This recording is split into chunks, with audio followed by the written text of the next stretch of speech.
Well, okay guys, success. I got this thing running on its own now. Got it all put back together, and it's running. It's not running the best. Hopefully that will get better, but got some leakage going on, as you can see there. I think I revved it up so high I blew the gasket off the bottom of the water pump. It's just pouring up here. Right, you can see it, but right in there. So sorry, shaky. I've been in a battle with this about all day. Yep, there it is, PPP.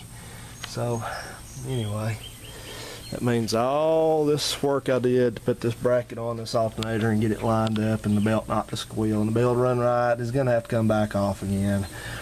All that's going to have to come back off. Replace the water pump or the gasket. But anyway, it was in serious doubt about whether this thing was going to run. I got it all back together and worked and finally got it started and got it to run. It just wouldn't run at all, hardly. You just had to really just keep your foot in it, and it didn't want to start. Would not idle. Just same as it was doing before with every other carburetor I tried. So yeah, I'm just kind of pulling my hair out at this point. And so last evening I decided I was going to do what I call a, if you're wondering what that noise is, that's the water thing over there I got turned on. But I decided to do what I call an information immersion, and that's basically when I go eat and get something to drink and get all prepared, and I just sit there. What are you looking at? I just sit there and do nothing but study on things and try to figure things out. And I was trying to go through this and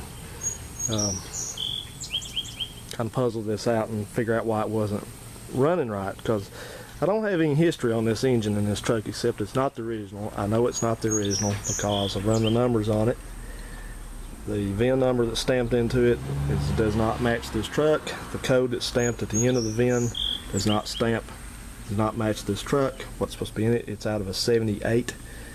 So it's otherwise, for all intents and purposes, it's the same engine. It doesn't make much difference. But the important thing about it is that it is the same. So, you know, it's not 305, it's not anything crazy.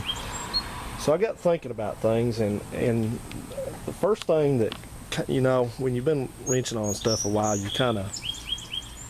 get a sixth sense about stuff. And the sixth sense I had about this truck is I said, this truck runs like the timing's too low on it. That's exactly what it runs like. Doesn't want to idle, doesn't want to hardly rev at all. You know, it's popping and stuff. So first thing I thought about when I was looking at this truck, kind of hard to see down in there, but this truck has a timing pointer that's right here below the water pump. Maybe I got a light, I can show you that.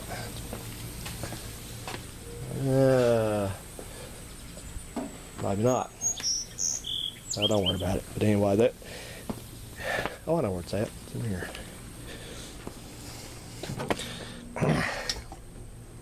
In the control center in there. So, oh yeah, how you like my portable garage? I put this thing up when it gets scorching hot out, keeps the sun off of me, because otherwise I can't get out and work during the day. But if you look down in there, this wonderful camera, but most will not focus. Okay, you see that timing pointer, and there's the bouncer right behind it. And the thing that popped into my head first about this, I thought, you know what? I said, I've had several of these, and I just don't remember them having a timing pointer over here. I know that's common, but every one I've ever had, even the Caprice Uncle Phil has, the timing scale is back in a crazy place back here at like 12 o'clock behind the water pump. So, so what I decided to do, I tried to think on it, and I thought, well, maybe when this engine was put together, this is probably a crate engine because it was painted black, and the gaskets on it look like, you know, they look like they were just kind of not put on with sealer or anything like that, just kind of a assembly line looking deal. I don't think it's a Goodwrench engine. It could be, but I don't think so. It's just a Prone 350 with 882 heads on it. So I thought, well, possibly, you know, I learned something on a 350.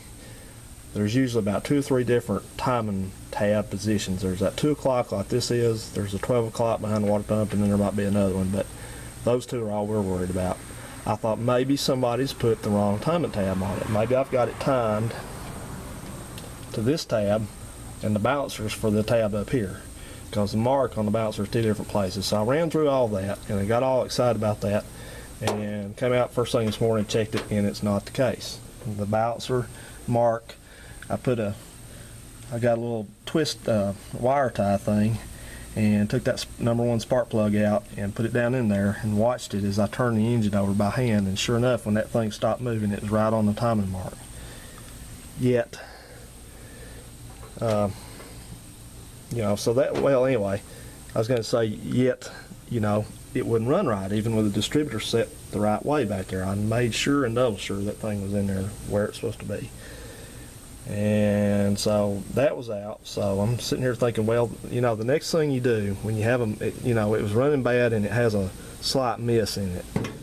And I thought, well, maybe they're related, but possibly not. But the first thing you do when you have an engine that will not run right and you've tuned it up like this one is, you got a new carburetor on it, you've chased all those tails down, and you can't get it to straighten up, the next thing you always do is do a compression test. And I had done one on this one, I did a few random cylinders, I didn't do a complete one, and got pretty good results. I think it's not, I'll show you here in just a second, but I didn't see anything wrong at that time. But this time around, it was bad news, good news, bad news, and let me show you what that's about. Here's the list of my results here, and as you can see, we've got I did odds first, then evens. 125, 120, 95, pay more attention to that, 120, 125, 125, 120, 125.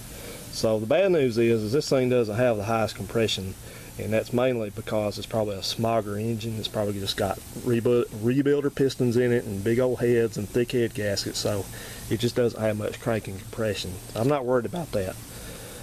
But the good news is it's consistent for the most part. You're within 5 pounds of each other. So that's good. That's the good news. The bad news is we got this Gomer right here that's 95 pounds. It's 30 pounds under what the highest other one was. So that was not good. And that would probably account for the miss in it. So the next thing you do when you got a weak cylinder like that, you find out why it's weak. And so what you do is you do what's called a wet compression test, because I did 2 dry compression tests back to back on that cylinder. That's number 5, that's the 3rd one back, and got 95 pounds each time. So I went on and did all the rest of them. I came back and did a 3rd dry compression test. I also got 95, so it was consistent.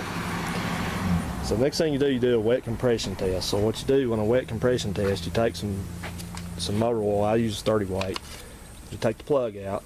I had all the plugs out to do the test, but you take the plug out and you put about a tablespoon of oil in that cylinder, and I use a little metal tube to put it in there with.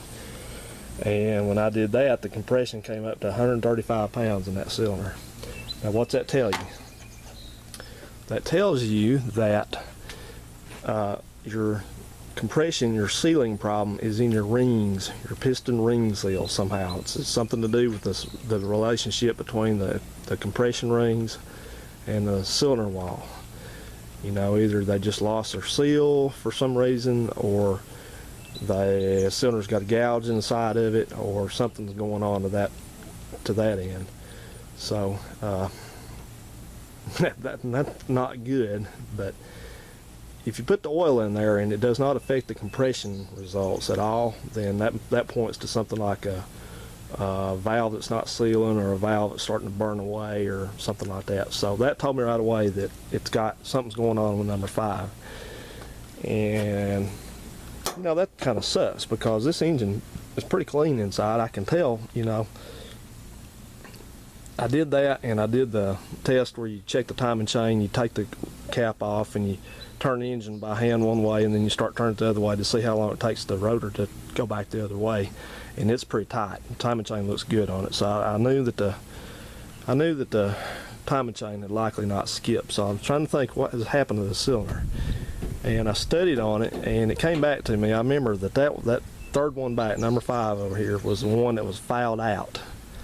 As you remember,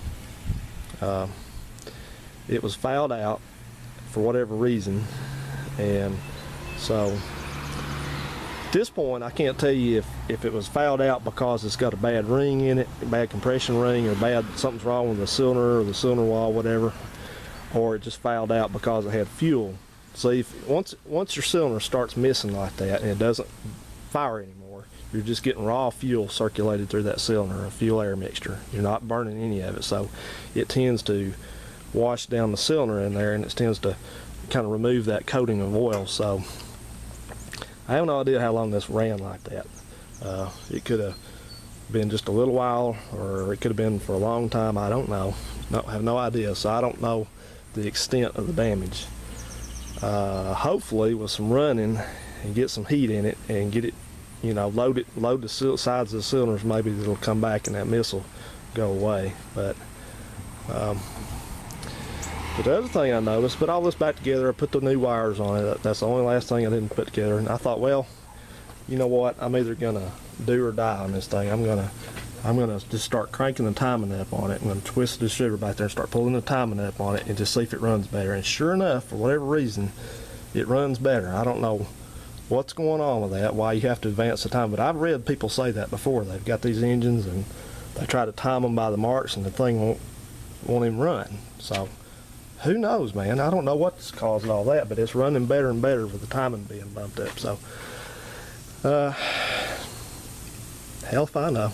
So anyway, I got it now running where it's running and idling on its own and sounds okay. It doesn't sound great, but the only thing I notice is still smoking back there a little bit. But I think what I'm going to do now is I'm just going to go ahead and I guess I'll have to fix this water pump, obviously. Damn it. But and I'm so happy about that because I got this alternator. You remember how screwed up the alternator was? All sitting over the side.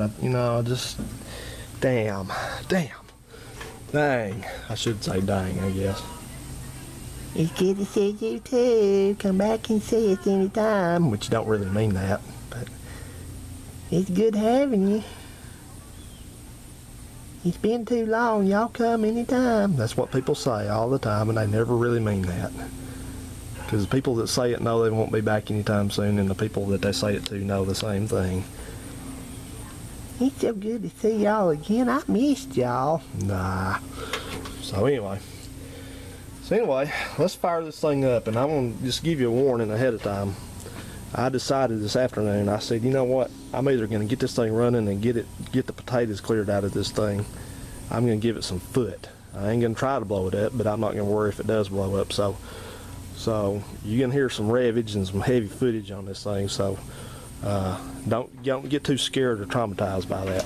So I'm going to put you on my redneck tripod fastener here, and we'll crank this thing over. It is true. Oh, it's so good to see y'all. Y'all need to come by. Well, we're never here in the neighborhood. Yeah, you are. We're just so busy. That's probably true. People say that all the time. It's like, I'm just busy. I'm just busy because I want to be. That's the part they leave out. I'm just busy because I'm too damn boring on my own. I can always find something to do. All right. Let's give her.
Threw my alternator belt off.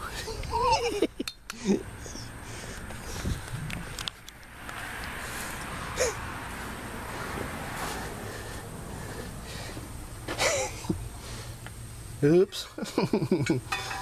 Tear it up.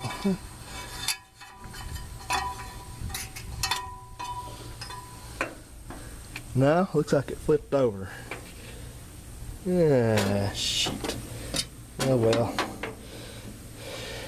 Well, okay, that ends the fun for now, but so it does run, so that's good. Now I just got to fix the water leaks on it. I know it's leaking from the water pump, and it's leaking under, I don't know what I did to the thermostat housing. I don't know why it's leaking under there. I took a lot of care trying to do that, so I don't know. But anyway, so you know, you can be, I know it's some pretty hard revving, but you know, you can kind of take care of stuff like this and be easy on it, try to finesse it into running right, or you can just show the thing you mean boss. And that's, you mean, ooh, so like 2 belts came off. Ooh, turn that one over too.